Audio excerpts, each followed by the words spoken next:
Vote চাওয়ার সময় সাধারণ মানুষের সামনে একরূপ, প্রয়োজনে কাস্তে হাতে ধান কাটতে নেমে পড়েছেন, অথচ নিজের দলের কর্মীদের সঙ্গেই সম্পূর্ণ ভিন্ন ব্যবহার। পর্দার বাইরেও হেমা মালিনীর নাখড়ায় বেশ হিমশিম খাচ্ছে বিজেপি।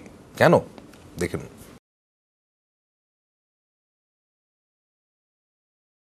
ব্যালট বাক্সে ভোট টানতে প্রার্থীদের কত কি না করতে হয়, হেমা মালিনীও করেছিলেন।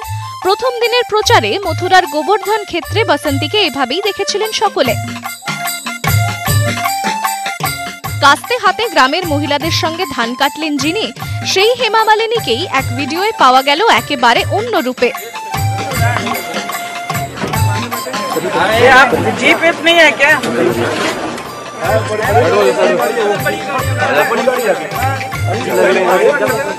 बड़ी गाड़ी है, उसमें बड़ी गाड़ी ले लो, फॉर्च्यूनर के आपने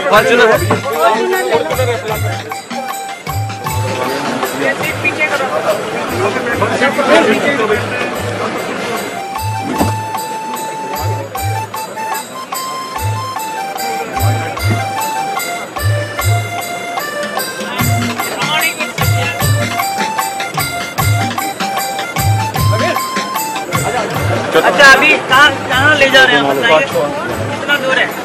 यहाँ से 5 kilometre. 5 kilometre and no road show, सीधा आप स्टेज पे ले जाएंगे, नहीं तो मैं वापस आ जाऊंगी।